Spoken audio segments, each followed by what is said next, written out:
شیخ وقاص اکرم صاحب ہمارے پاس ایک انڈیپینڈنٹ انالیسز جو ابھی میرے خیال میں ہم ان کو یہ نہیں کہہ سکتے کہ میں کس سے ان کو ایسوسیٹ کروں پولیٹیکل پارٹی سے، تو ایک آزاد حیثیت سے اگر شیخ وقاص اکرم آپ نے تجزیہ دینا ہو تو آپ کیا کہیں گے 20 حلقوں میں کیا ہوگا؟ دیکھیں ملک صاحب، 20 حلقوں میں بڑا واضح طور پہ میں کچھ عرصے پہلے بھی آپ کے ساتھ پروگرام میں تھا، اس کے بعد یہی ڈسکشن ہوئی.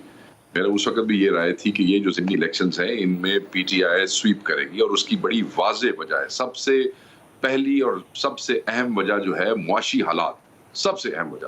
اور دوسرا اس کے ساتھ جو اہم ترین وجہ اس کے ساتھ ہے وہ یہ ہے کہ عمران خان صاحب کا جو نیریٹو تھا کہ میرے خلاف سازش ہوئی ہے اور مجھے نکالا گیا ہے، وہ پیپل باٹ دیٹ سٹوری.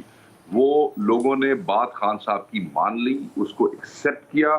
اور آپ یقین نہیں کریں گے کہ وہ لوگ دیہات میں بکریاں چرانے والے، گھاس کاٹنے والے، دریا پہ بیٹھے ہوئے، ہمارے یہاں وہ کدی کا علاقہ کہتے ہیں، دریا پہ بیٹھے ہوئے لوگ بھی یہ کہتے تھے کہ بھئی اس نال زیادتی ہوئی ہے، انہوں نے کڑیا ہے، ووٹ ایسی اسی نیازی نو دینا ہے. کہنے کا مقصد یہ ہے معاشی حالات سے وہ آلریڈی تنگ تھے، بجلی کے بلوں سے وہ تنگ تھے، وہ مہنگائی سے تنگ تھے، وہ اسکول سے کہ بچوں کی فیسوں سے تنگ تھے، وہ ہر چیز سے تنگ تھے، وہ پریشان تھے.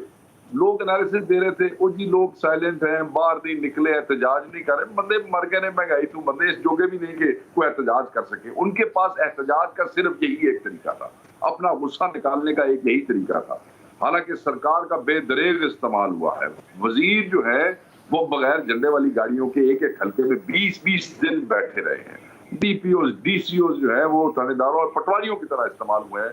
مگر لوگوں نے یہ نیت کر لی تھی کہ جنہوں نے ہمیں معاشی طور پہ نقصان پہنچایا ہے، جن کی وجہ سے معاشی طور پہ ہم اذیت میں ہیں اور ہمارے گھر نہیں چل رہے ہیں، ہمارے چولہے نہیں جل رہے ہیں، ہماری یہ سکت نہیں ہے کہ ہم ان کے گریبانوں پہ ہاتھ ڈال سکیں. مگر یہی ایک طریقہ ہے الیکشن کا کہ جس میں ہم اپنا غصہ نکال سکتے ہیں. لوگوں نے رج کے غصہ کڈیا ملک صاحب. عمران دی جڑی نیریٹو ڈاکٹر مصدق ملک سے بھی پوچھیں.